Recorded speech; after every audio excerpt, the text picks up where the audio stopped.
Welcome. I'm Steve Winnick, and this is an oral history in the Homegrown 2020 Homegrown at Home concert series. And although this is part of the concert series that occurred in 2020, this oral history itself is occurring in early 2021.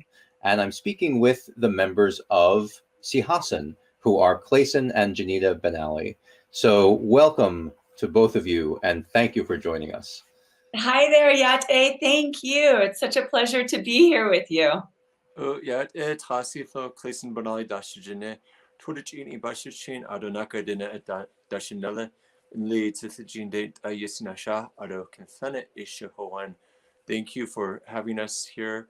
My name is Clayson Benally, and just introducing our clans as we are from the Diné Nation. More people commonly know us as Navajo, and it's just our way of greeting and acknowledging our relationship to each other. So we're from the Bitterwater and the Wandering People. Well, thank you so much for doing that and also for explaining it for our viewers. And I guess the first question that I want to start out with is just, I've explained that it is 2021 and we're in the midst of a pandemic. And I just wonder how everyone's doing in Navajo Nation, because I know it's a tough time over there. It is an incredibly tough time for our people. I think probably for all Indigenous peoples who lack the basic infrastructure to care, to take the necessary steps in order to keep ourselves safe. Running water, electricity, these kinds of things. So yeah, we're in a crisis. And there's no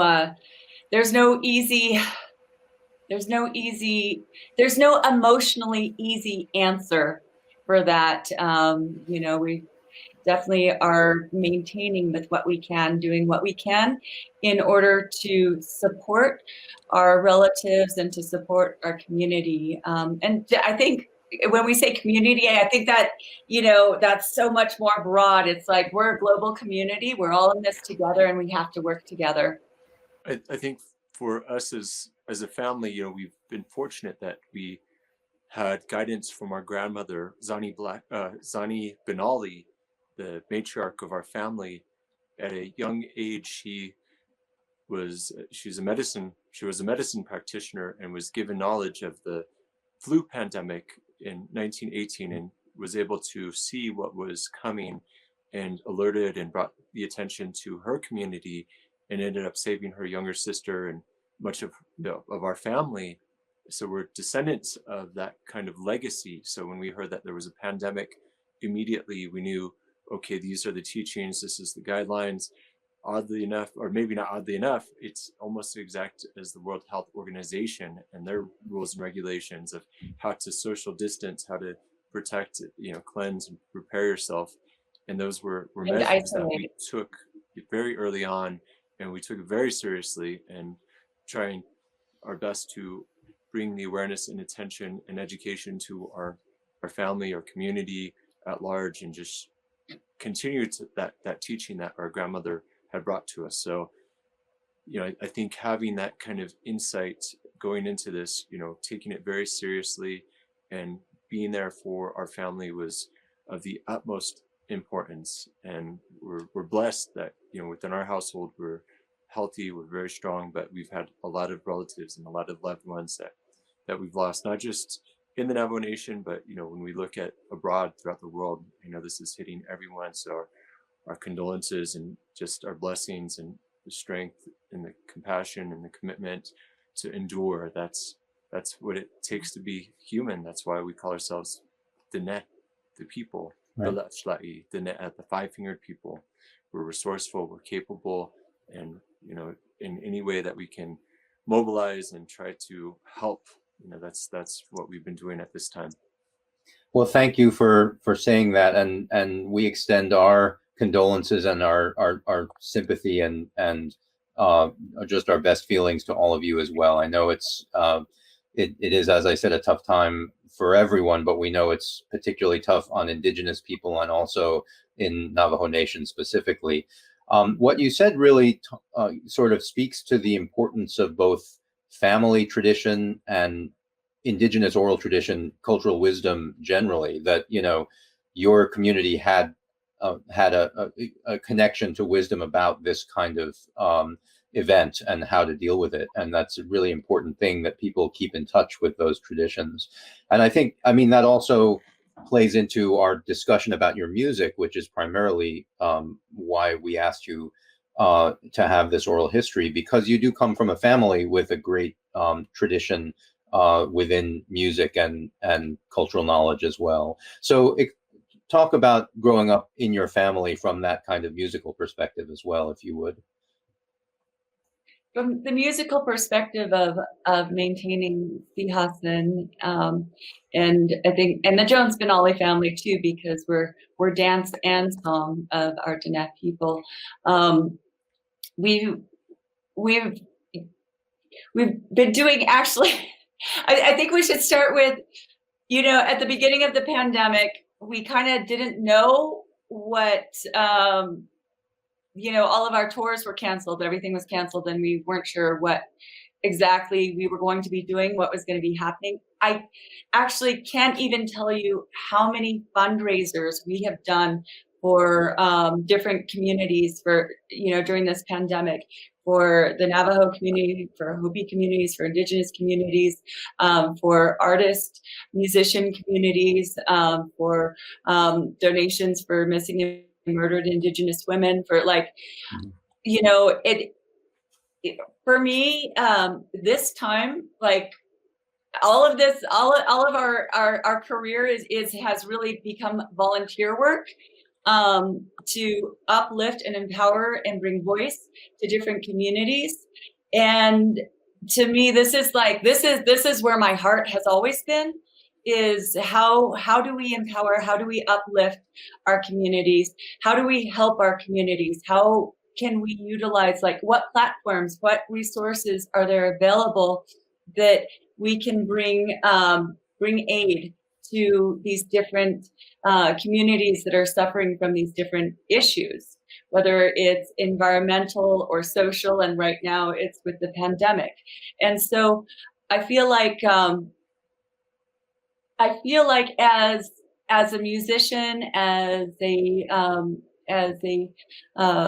a traditional dancer and singer, I feel like I'm actually living my heart's purpose.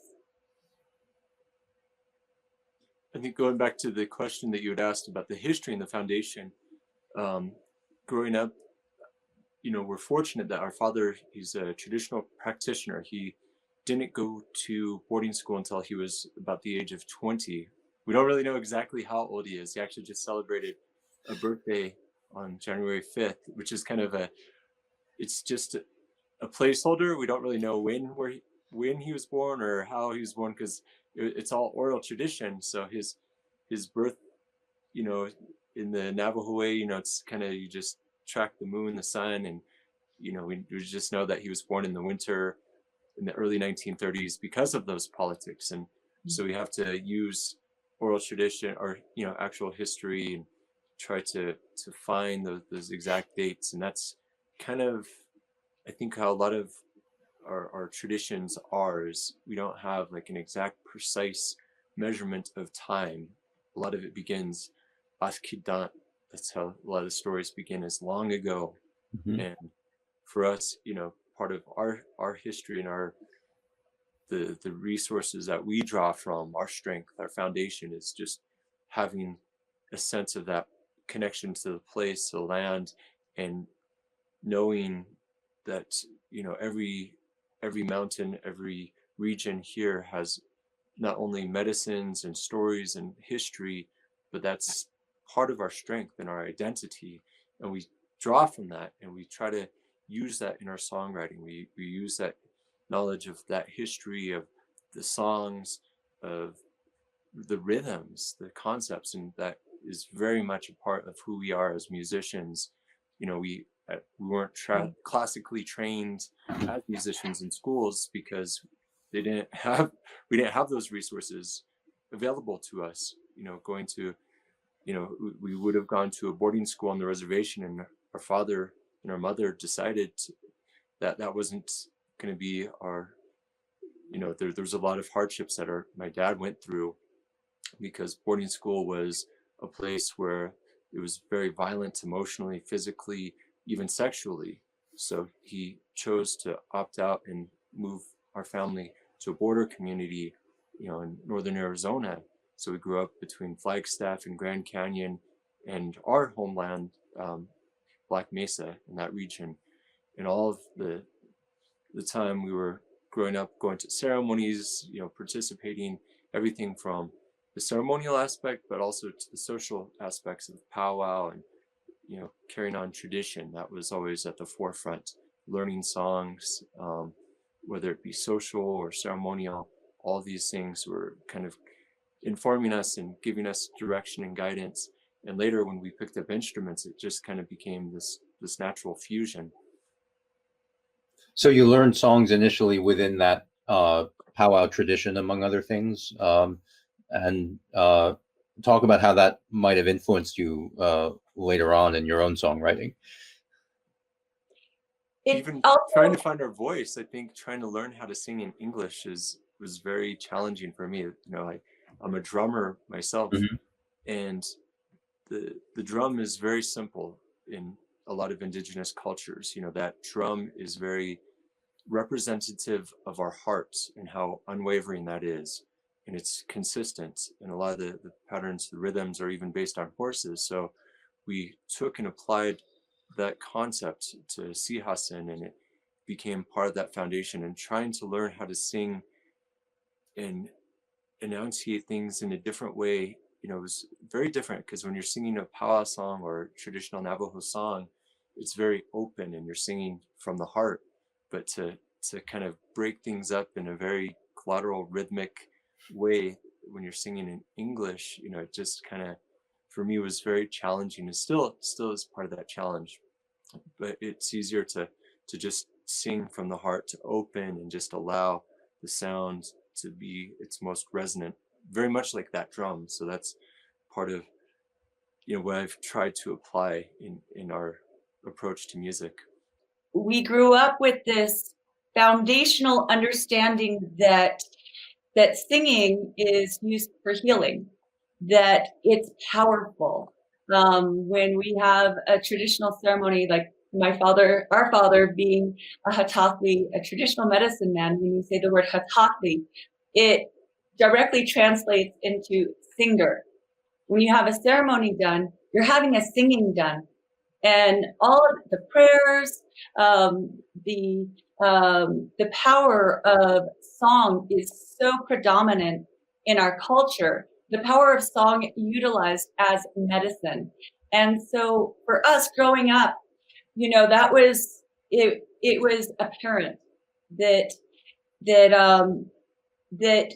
we use our voices in a way that can help. It can be healthy. It can, it has that power. And so growing up with that, that was incredible. Having that kind of understanding, but also having the understanding through our mother, Berta Benally, who's a singer-songwriter, who, was part of the Greenwich Village scene and later the LA rock scene, like having that kind of background that she has with songwriting and growing up with her friends and hearing these stories, these wild rock and roll stories. It started off as folk, which is music of the people, of course. Yeah. And that part of that folk tradition is you don't try to mimic or copy someone. Even, growing up, I remember looking over Albert King's, my mom grew up, as Jenea said, in the village, in the East Village. And so a lot of her mentors and people that she grew up with were like Albert King, Richie Havens, Taj Mahal,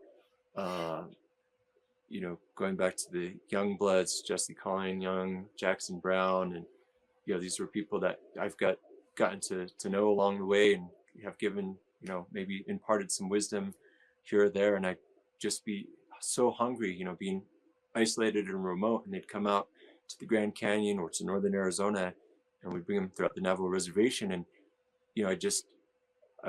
I'd watch and I'd study the drummer like a hawk. I just had those laser eyes, and they'd be like, don't steal my chops, pay attention and find your own way. That's part of that tradition, is you make your own path in life, and you find your own voice, and you never try to copy what anybody else was doing or steal their chops.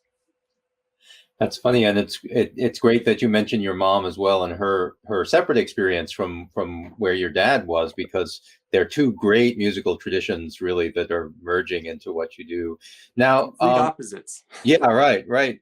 And Clayson, you mentioned the drum within Navajo tradition, and of course now you play drums on a drum kit.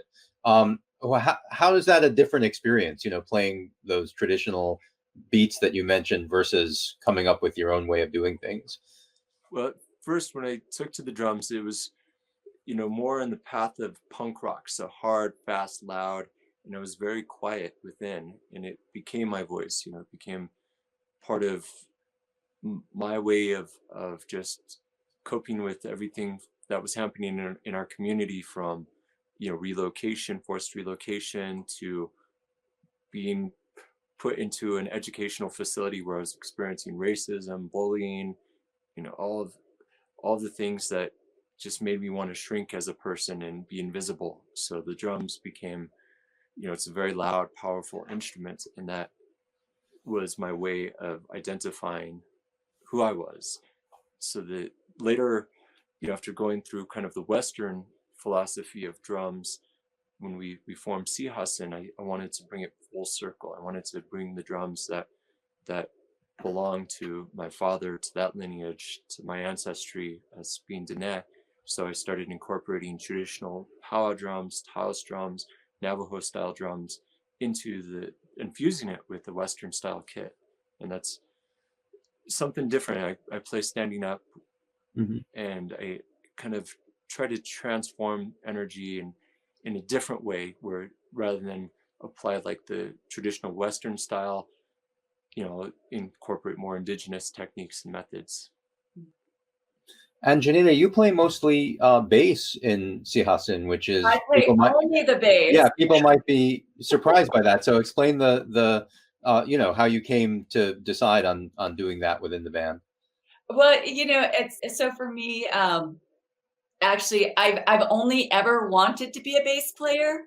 Like, I never wanted to sing. To me, the tone, the sound of the bass is and maybe other bass players can relate to this, but it's a very spiritual sound. Like, these notes, these tones, these vibrations that kind of sustain. To me, when I first started playing bass, it was just absolutely spiritual. It's this meditation, and the tones of it were kind of like what my brother said. They were this voice that I didn't have. It was these tones, these emotional tones that I didn't know how to communicate, but my bass did. So playing bass, I've never wanted to play anything else. And when we play as Sihasin, we actually have the bass split. So a lot of people get really confused because they see the bass, but they hear all this other, all these other tones, all these other sounds. And, and what you hear on our CDs is what we play live. We replicate that. We have a split sound going through two different amps. Great. So you came to form Sihasin after playing for a while with a group called Blackfire, which is another group that some people may have heard of. So talk about that development, or that part of your career a little bit, if you would. Well, right now we're actually this is our 31st anniversary. Wow. And Blackfire kind of came to a halt around 2011, 2010. We were kind of going different directions and different paths. And it's a trio with a sibling of ours, our brother Klee. And we decided, I don't know if it was so much of a decision, it was just, there was a lot that was occurring in our lives. We had sued the federal government trying to protect a sacred mountain, a holy mountain here in northern Arizona from reclaimed wastewater that they wanted to make, that they unfortunately won the lawsuit. We lost, and it was very heartbreaking. It was very hard. You know, the mountain for our people, it's one of our pillars, one of, you know, like when you look at our hogans, it's a circular structure, and it's those 4 sacred mountains. That's the one to the west that holds, you know, much of the teachings of adulthood, of when you become an individual in this world and you prepare for a family. Each of those mountains represents birth, adolescence, adulthood. That's where that mountain stands. And then to the north, the mountain of kind of old age and of wisdom. But the holy San Francisco peaks, sacred San Francisco peaks, these mountains have been, you know, desecrated, and that was kind of the start of the degradation of, you know, even right now we're in severe drought, and we see the loss of language, loss of culture. We see this pandemic, and for a lot of our elders, these are things that, you know, is kind of looking at this. These are the things that will follow if people are disrespectful to our earth, to our environment.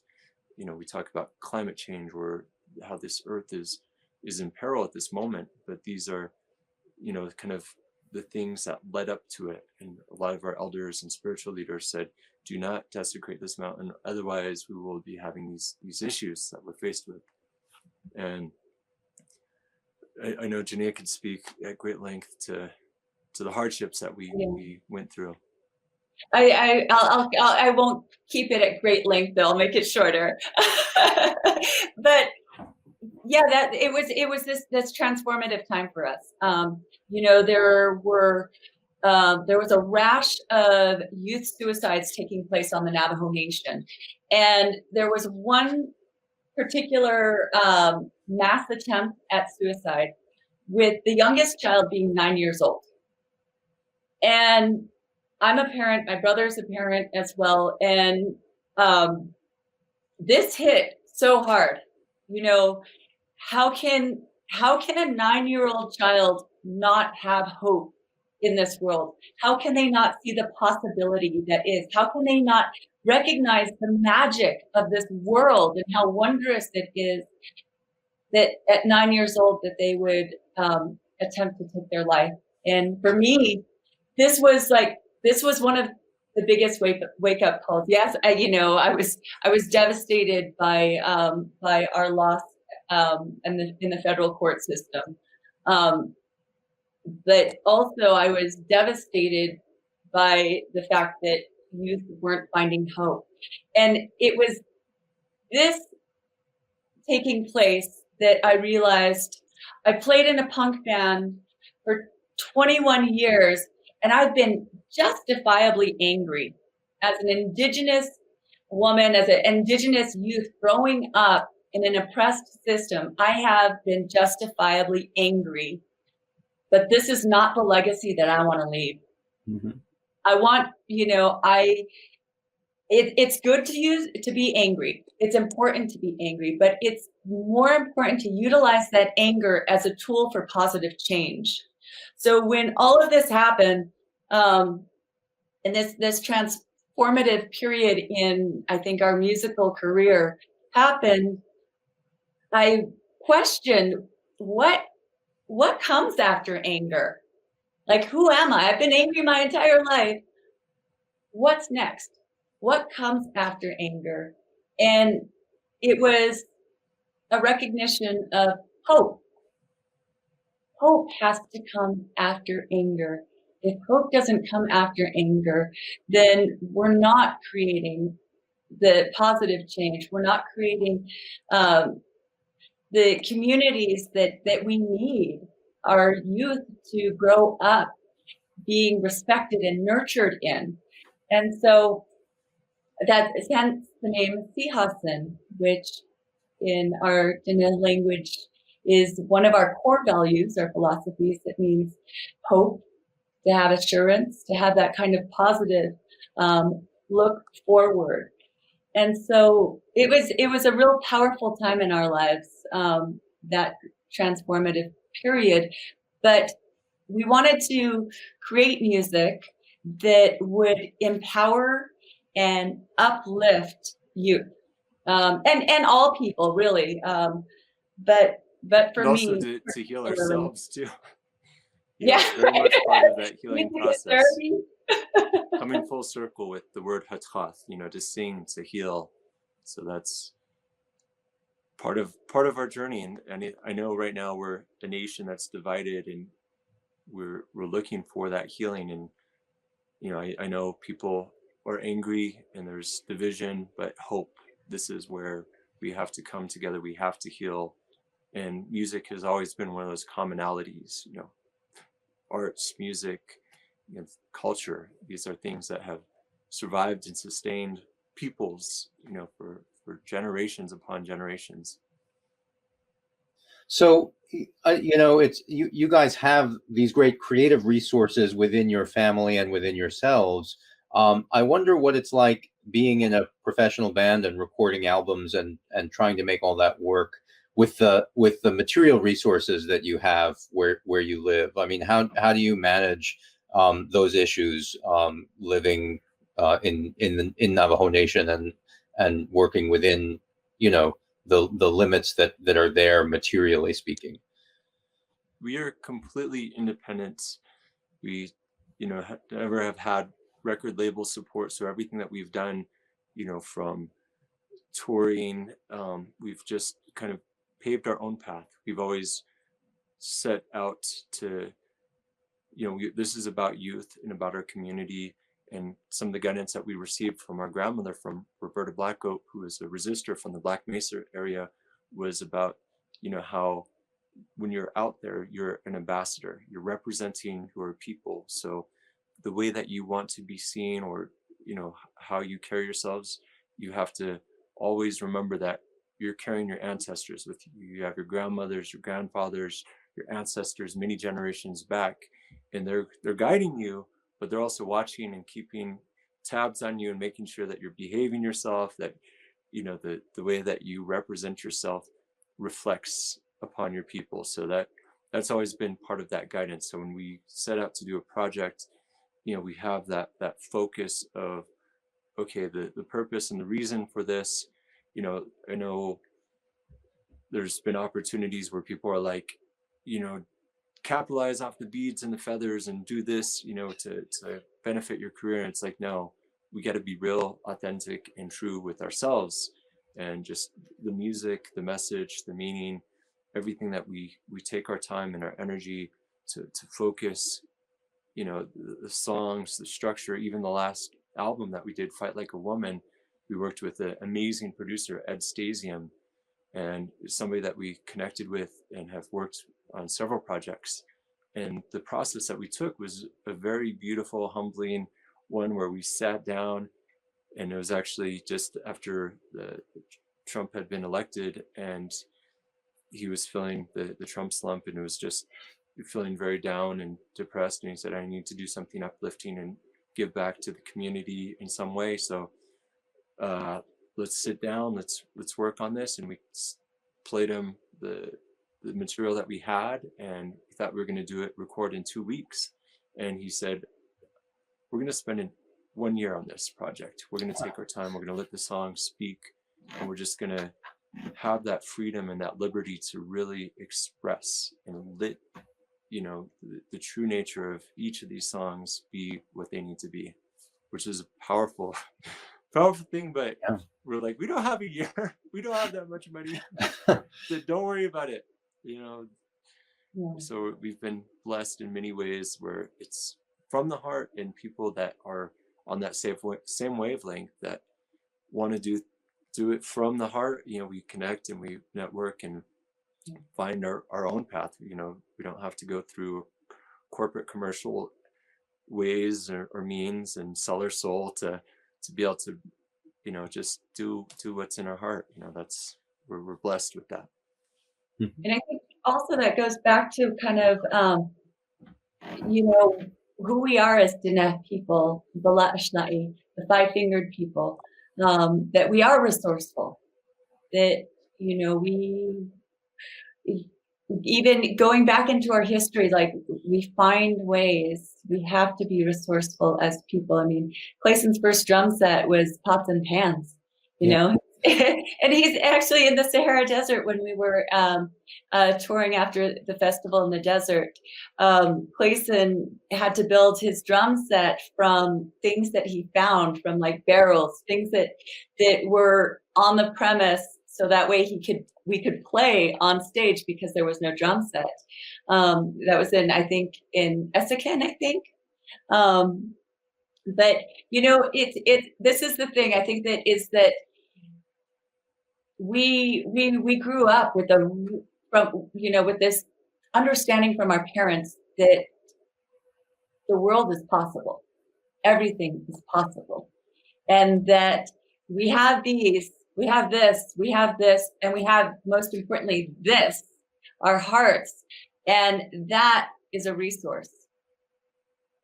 That's wonderful, and I should tell our viewers that we have been privileged to meet not only Jeneda and Clayson, but also their parents, and that if you look on the Library of Congress website, you will find a performance by the Jones Benally family, as well as the concert by Sihasin. So we've invited the larger family to the library in the past, and this year we had Sihasin, the duo. So just to clarify that all of these people are, can be seen, and there's an interview with Jones as well on the Library of Congress website. Let's talk a little bit about your songwriting as well, because that's obviously an important part of what you do, and mostly within our concert series, we're presenting artists who are performing traditional songs or traditional music, but we think it's important too to present artists who are songwriters and composers, but use their traditions in one way or another, or draw on their traditions in order to create their own music. So talk about that process a little bit, if you could. I think that process, when we make music, when we create music as Sihasin, is really this organic process. We don't sit down and say, we should do a traditional song here, mix it here and here. It's us. It's our identity. It's this confluence of cultures that exist within us. And so it's super organic. And Clayson could probably add a whole lot to that. For me, it's kind of a unique process because I don't consider myself really a musician. I just I listen and I pay attention in my dreams. A lot of the melodies or concepts, and the last album, I remember just kind of waking up early in the morning or whenever I just kind of get out of bed and there'd be a concept and an idea. I'd write it down, and then at the time, Jeneda's daughter and my daughter were both at the same school, and we'd meet up at the bus stop, and it'd be like, Jeneda, I just had this idea, or she'd be sharing an idea, and it would complement. She'd have the last half of the verse or the chorus, and it was just one of those moments of just listening, catching it, and just being open to that information. And I know we've tried to focus our attempts at songwriting in a different regard, because usually there's guitar, there's a whole other structure.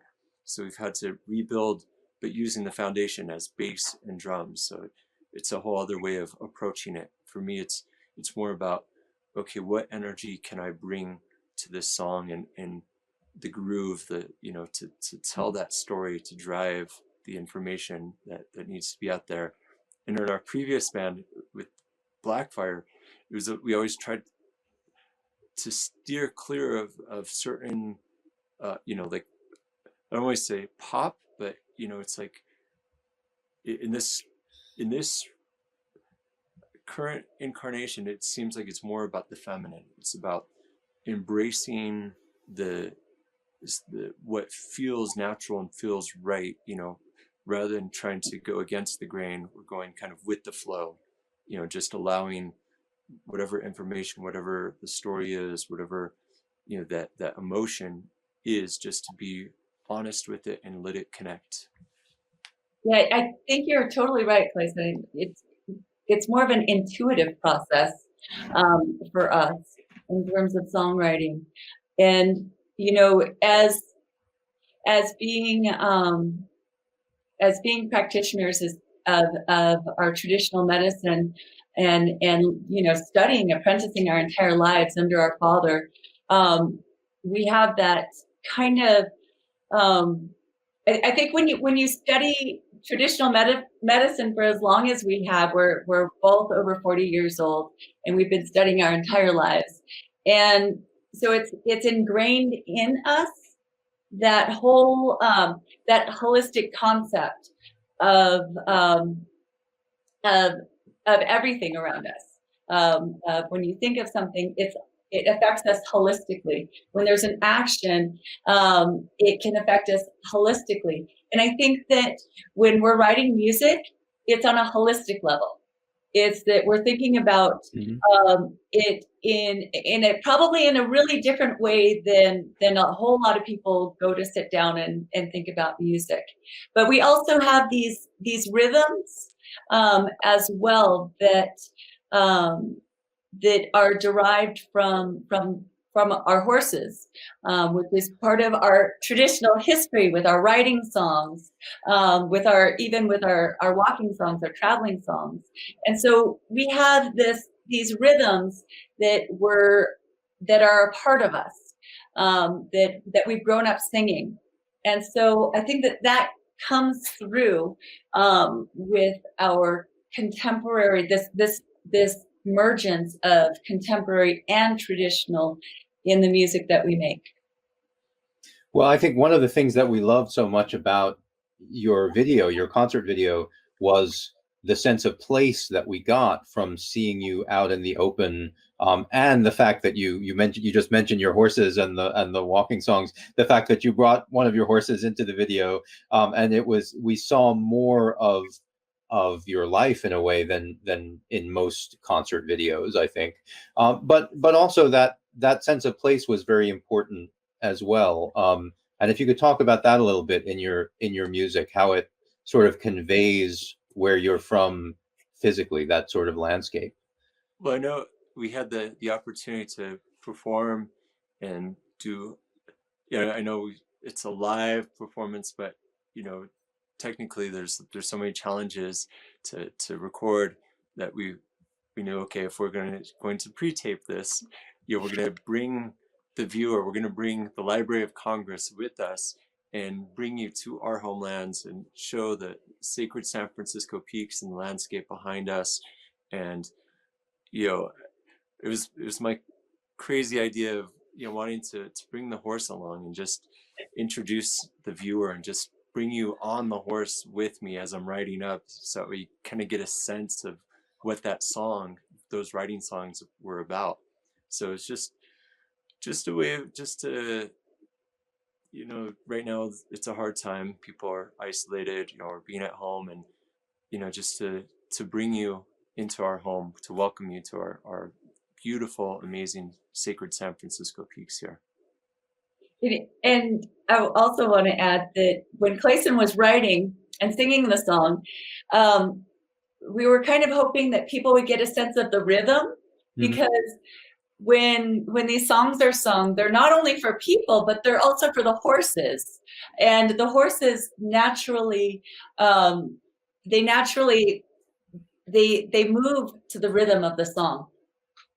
I actually didn't really quite understand the full concept. I'd be with my dad or my uncle, and we'd be riding along, and all of a sudden you hear, "Hey, yeah," and I'd look back, and it's my uncle, and he'd just be singing, and it would uplift the horse, the energy, be out all day.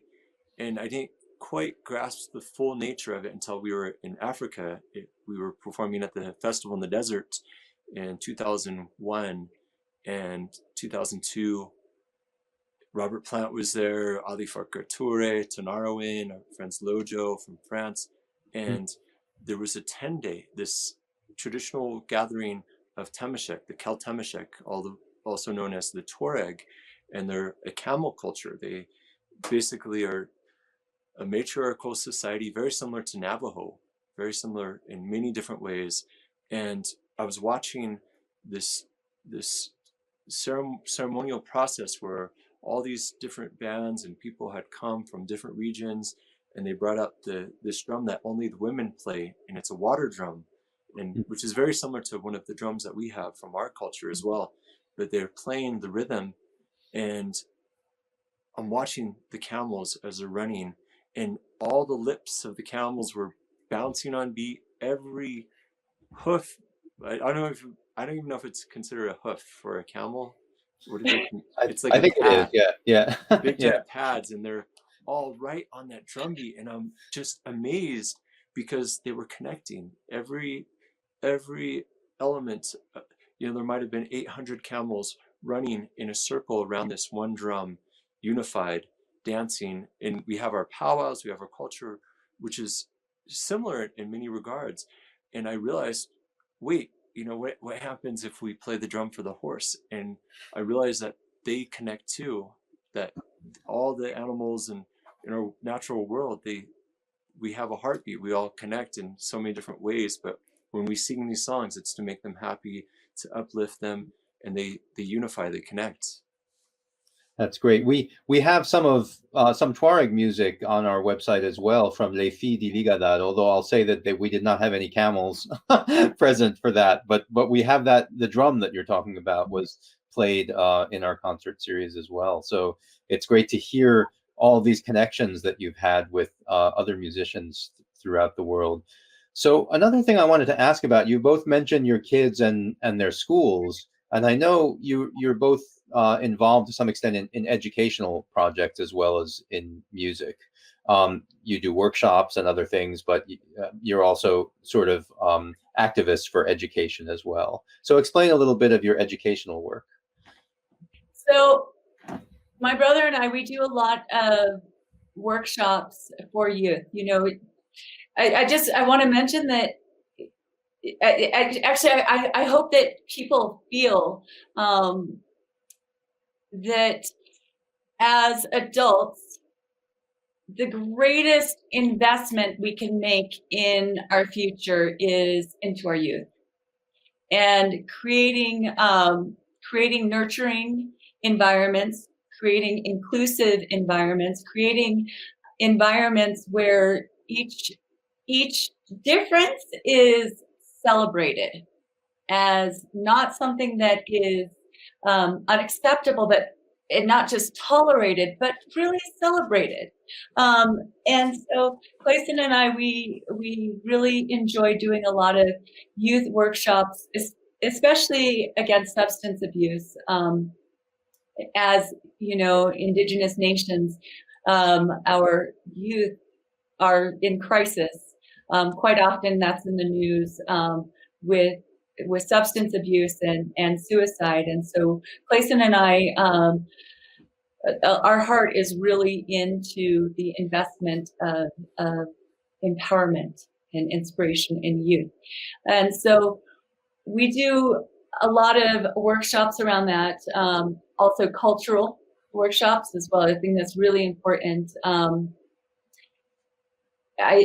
a firm believer in that the more time we take to learn and understand about other cultures and ask questions, even if they're stupid questions, because we have to ask those questions in order to gain a sense of understanding about each other. And when we understand more about each other, that's when we can erase these stereotypes and all of these isms that so many of us have grown up with. And so it's that kind of education that we try to instill within youth. I think a lot of times there's devaluing that occurs, especially of Indigenous cultures. When we talk about our history, oftentimes history, it's written by the victors of war. Being here in America, Mm-hmm. Kit Carson, our region was, he's somebody that's celebrated, and there's a park and all these things that are named after him, but the reality is that, you know, he was the Adolf Hitler for our people. He rounded up and massacred, and it's a tragic history, you know, and trying to re-educate and bring to light the atrocities, you know, that's something that's occurring now. We're seeing, you know, statues topple, and we're seeing a transition into, I would like to consider it enlightenment, you know, where we're, you know, capable of being mature adults and understanding and processing, you know, all the history, whether it was good or bad. And growing up, my dad being a traditional practitioner, you know, he didn't have, you know, a high school education. He had 3 years of schooling, and I saw the value in what he was transmitted from, you know, thousands of years of indigenous practices and knowledge. That's what I was hungry for, and I was blessed that, you know, I have direct access, that my dad is one of those resources, and other medicine practitioners, you know, recognized that within me, and they nurtured that and kind of gave me guidance in my life. You know, that was a big blessing. And I saw the, I guess, the inequalities that exist even in the current day education system, because, you know, there's a great devaluing of our traditional ways of life. You know, some people see a dirt floor hogan out, you know, where there's no electricity, and they see that as poverty. Yet, you know, growing up, I never felt like I was impoverished. I felt like we were the richest family because of everything that we had as a family, and just how blessed we were. You know, even though we didn't have a lot of money, yet culturally we were, you know, so well off, you know, just self-sufficient, self-sustaining. And I've seen that all change and transition, you know, within my short lifetime, 43 years here on this planet. You know, I've watched our elders that had an unbroken connection, you know, stories, oral traditions, now to where, you know, we are really moving into a culturally impoverished era. So trying to retain the information that it's our legacy, you know, it's part of who we are, and making sure that it doesn't disappear, that it's not erased from this planet, you know, that's something that we take very seriously. So we're trying to preserve it, but it is an oral tradition, and we have to make sure that there's appropriate ways to pass that knowledge on from generation to generation. So studying my whole life, apprenticing, being out there, practicing, and, you know, wanting to inspire and uplift others in our community, or, you know, other parts of the world too, where, you know, we've gotten to travel with the Brège and Britannia in France, you know, where there's Celtic traditions that are alive in France, or with the Sami in Norway, or with the Comcach, the Seri in Mexico, and where other cultures are also trying to struggle. They have been struggling to preserve their traditional ways of life and the culture. And we see history books or cultural anthropological viewpoints that oftentimes try to dictate of who they were, but they don't ever really capture the true essence of who these people are, or the fact that they're living, breathing entities.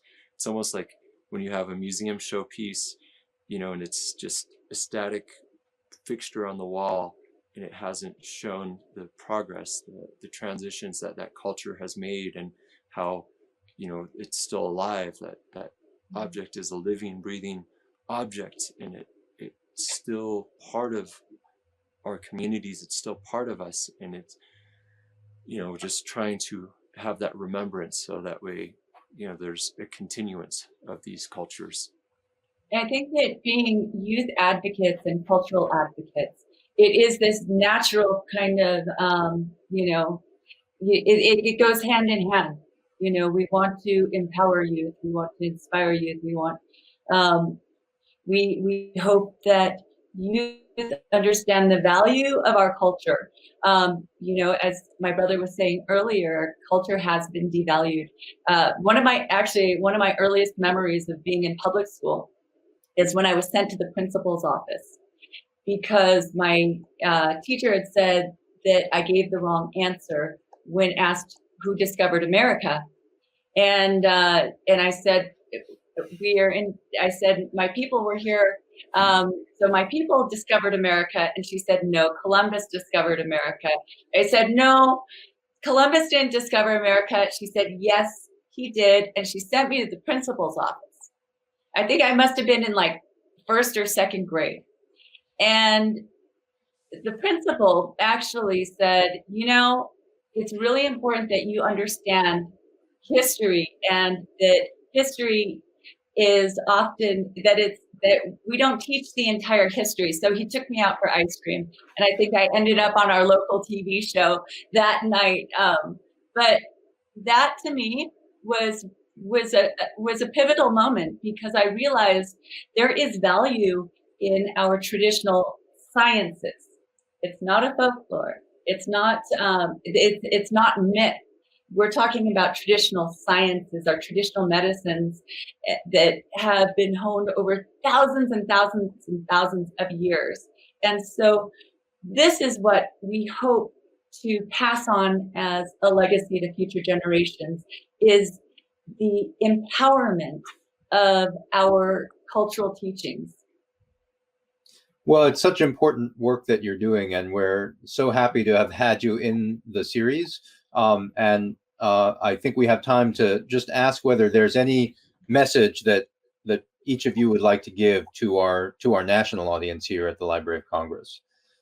I know the word Sihasin, it's more than just the word hope. It's a philosophy, and it's something that, you know, combined with our thoughts, with our life, all of these things that with leadership, you know, I know we're in a time frame where there's a lot of everything from skepticism to a lack of belief, or, you know, where people, you know, the word hoax is thrown out there a lot, you know, where people have this division, you know, within their heart, you know, where, you know, they forget that we are one people. And there's a teaching that we have as Diné, and it pertains to the corn, and that we all come from the same root, that you can have one ear of corn and you'll see red, blue, yellow, white, all the sacred colors, and that when you follow and trace it all the way back to its beginning, to its origin, it comes from the same place, that we're no different, and these are the teachings that we grew up with, hearing from our dad, who heard it from his grandparents and so forth. You know, these are beautiful teachings about that diversity, and how we need every plant, every animal, every species, and to respect that life, to honor and acknowledge that life, because we are part of that circle. We're connected to it. And just to have that remembrance that, you know, sure, right now there might be disagreement or an argument, but when you trace it back, when you go back to who we are as people, that we're brothers, we're sisters, we are family, and we have to treat each other with that respect and that dignity. Absolutely, I echo that sentiment so much, and I think that it's what I hope to leave people with. The end of this is reconnection. That we're all brothers and sisters from north, south, east, west, all here on our beautiful Mama Earth, and we do have that one root. We do have that kinship with each other, and I hope that my hope is the hope within each person, that there is that reconnection to our indigenous roots. Wherever you are on Mama Earth, you have roots to our Mother Earth, and the root philosophy of all indigenous peoples is respect.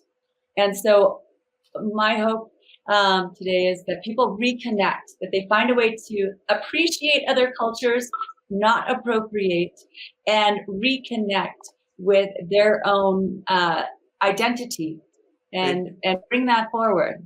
The best part about that is the way to reconnect is you are on the Homegrown series. Right now, you have a connection to an amazing warehouse of knowledge, like one of the largest, you know, this connects to the Library of Congress, anything that you want. You know, any and all information about your ancestry or your history is right there at your fingertips. And thank you for having us to participate and be a part of this. Well, thank you for doing it. And we're really glad, as I said, to have had you. So I'll remind our viewers that you can see Clayson and Jeneda as Sihasin and also as members of the Jones Benally family right here on the Library of Congress website and YouTube channel. And thanks once again for joining us in the Homegrown 2020 concert series. Thank you. Thank you for having us. Yeah.